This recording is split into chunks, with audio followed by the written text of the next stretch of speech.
சிலர் எந்த சூழலிலும் உண்மையான மகிழ்ச்சியுடன் இருப்பதையும், மற்றவர்கள் வெற்றி, பணம் அல்லது புகழை தேடி அலைந்தும் உள்ளுக்குள் வெறுமையாக உணர்வதையும் கண்டு நீங்கள் வியந்ததுண்டா? இதோ ஒரு அதிர்ச்சியூட்டும் உண்மை. மகிழ்ச்சி என்பது வெறும் அதிர்ஷ்டம் அல்ல. அது நீங்கள் விரும்புவதையெல்லாம் பெறுவதும் நிச்சயமாக அல்ல.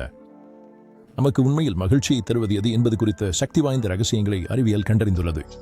இன்று அவற்றை நான் உங்களுக்கு விளக்கப் போகிறேன். இந்த வீடியோவின் முடிவில் அதிக மகிழ்ச்சி, அர்த்தமுள்ள வாழ்க்கை மற்றும் நிலையான மனநிறைவை பெற உங்கள் மூளையை எவ்வாறு மாற்றியமைப்பது என்பதற்கான துல்லியமான வழிமுறைகளை நீங்கள் அறிந்து கொள்வீர்கள்.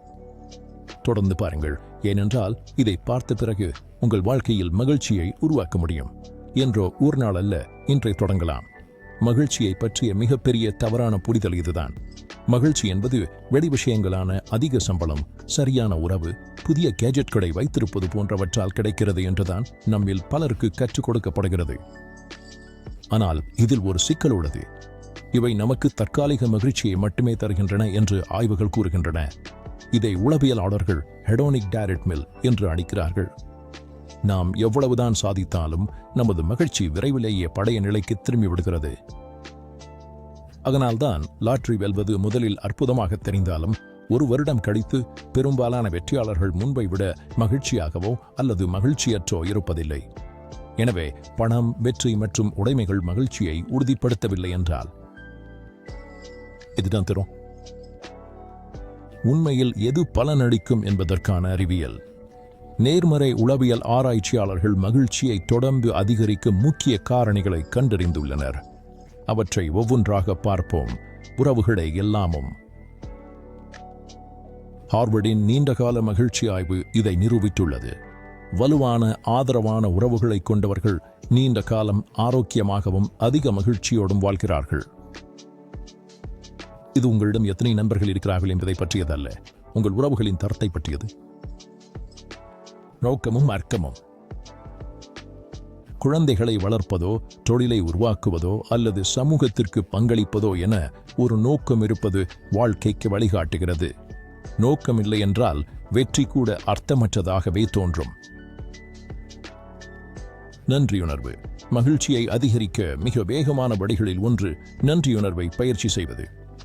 தினமும் நீங்கள் நன்றியுடன் இருக்கும் 3 விஷயங்களை எழுதி வைப்பது உங்கள் மூளையை எதிர்மறைக்கு பதிலாக நேர்மறையான விஷயங்களில் கவனம் செலுத்த மாற்றியமைக்கிறது என்பதை நரம்பியல் காட்டுகிறது. வளர்ச்சி மற்றும் கற்றல். மனிதர்கள் வளர்வதற்காகவே படைக்கப்பட்டவர்கள்.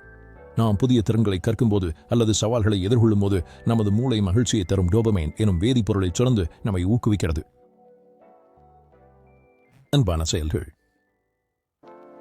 மற்றவர்களுக்கு உதவுவது அவர்களை மட்டும் மகிழ்ச்சிப்படுத்துவதில்லை, அது உங்கள் மகிழ்ச்சியையும் அதிகரிக்கிறது. பாராட்டுவது அல்லது கதவை திறந்து பிடிப்பது போன்ற சிறிய செயல்கள் கூட மூளையின் வெகுமதி அமைப்பை தூண்டுகின்றன. மகிழ்ச்சிக்கான சூத்திரம். உளவியலாளர் சோனியா லியூபோமிஸ்கியும் அவரது குழுவினரும் ஒரு சுவாரஸ்யமான விஷயத்தை கண்டறிந்தனர். மகிழ்ச்சியில் 50% உங்கள் மரபணுக்களால் தீர்மானிக்கப்படுகிறது. 10% உங்கள் சூழ்நிலைகள், பணம், தோற்றம் மற்றும் சூழலால் தீர்மானிக்கப்படுகிறது. மீதமுள்ள 40% அது உங்கள் கட்டுப்பாட்டில் உள்ளது. அதாவது உங்கள் மகிழ்ச்சியில் கிட்டத்தட்ட பாதி உங்கள் அன்றாட தேர்வுகள், பழக்க வழக்கங்கள் மற்றும் மனநிலையை பொறுத்தே அமைகிறது. உங்களுக்கு இருக்கும் அந்த சக்தியை எண்ணி பாருங்கள். உங்கள் மகிழ்ச்சியில் கிட்டத்தட்ட பாதி உங்கள் கைகளிலேயே உள்ளது. தினசரி மகிழ்ச்சியை அதிகரிக்கும் பழக்க வழக்கங்கள். அப்படியென்றால் அந்த 40% நாம் எப்படி செயல்படுத்துவது? இதோ அறிவியல் பூர்வமான பழக்கங்கள். இவற்றை நீங்கள் இன்றே தொடங்கலாம். நன்றியுணர்வுடன் தொடங்குங்கள். ஒவ்வொரு காலையிலும் நீங்கள் நன்றி சொல்ல விரும்பும் ஒரு விஷயத்தை எழுதுங்கள். இது நாள் முழுவதும் நல்லவற்றை கவனிக்க உங்கள் மூளையை தயார்படுத்தும். உடலை அசைத்து செயல்படுங்கள்.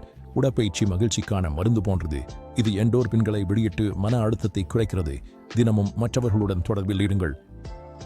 நண்பரை அடையுங்கள், குடும்பத்தினரை கட்டிப்பிடியுங்கள் அல்லது சிரிப்பை பகிர்ந்து கொள்ளுங்கள். மனித உறவுகளே மனநிலையை மேம்படுத்தும் சிறந்த வழி. கவனத்துடன் இருக்க பழகுங்கள்.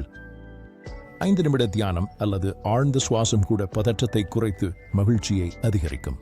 மற்றவர்களுக்கு ஏதேனும் ஒரு நல்ல காரியம் செய்யுங்கள். யாருக்காவது காஃபி வாங்கி கொடுங்கள், அந்நியருக்கு உதவுங்கள் அல்லது மக்களிடம் புன்னகையுங்கள். சிறிய நன்மைகள் மகிழ்ச்சியின் அலைகளை உருவாக்குகின்றன. நம் மகிழ்ச்சியை திருடும் மறைமுகமான பொறிகள். ஆனால் பொறுங்கள், மகிழ்ச்சி இவ்வளவு எளிமையானது என்றால் ஏன் பலர் மகிழ்ச்சியின்றி இருக்கிறார்கள்? ஏனெனில் நம்மை தடுத்து நிறுத்தும் பொறிகள் உள்ளன. மற்றவர்களுடன் ஒப்பிடுதல். சமூக ஊடகங்கள் மற்றவர்களின் சிறப்பான தருணங்களுடன் உங்கள் வாழ்க்கையை ஒப்பிட எளிதாக்குகின்றன. ஆனால் ஒப்பீடு மகிழ்ச்சியை கொல்லும். மற்றவர்களின் பயணத்தை அல்ல, உங்கள் பயணத்தில் கவனம் செலுத்துங்கள். முழுமையை தேடுதல். முழுமை என்பது ஒரு கற்பனை. வாழ்க்கை குறையற்றதாக இருக்க வேண்டும் என்று நீங்கள் எதிர்பார்க்கும் போது அது உங்களுக்கு தொடர் ஏமாற்றத்தையே தரும். கடந்த காலத்திலோ அல்லது எதிர்காலத்திலோ வாழ்வது. மகிழ்ச்சி நிகழ்காலத்தில் மட்டுமே உள்ளது. வருத்தங்களை நினைப்பதும் நாளை பற்றி கவலைப்படுவதும் இன்றைய மகிழ்ச்சியை உங்களிடமிருந்து பறித்துவிடும். இதற்கு சான்றாக இருவரை பற்றி சொல்கிறேன். நபர் ஏவிடம் நல்ல வேலை, நிறைய பணம், அழகான வீடு இருக்கிறது. ஆனால் அவர் எப்போதும் மன அழுத்தத்துடனும் மற்றவர்களுடன் ஒப்பிட்டும் எதிலும் திருப்தியின்றி இருக்கிறார்.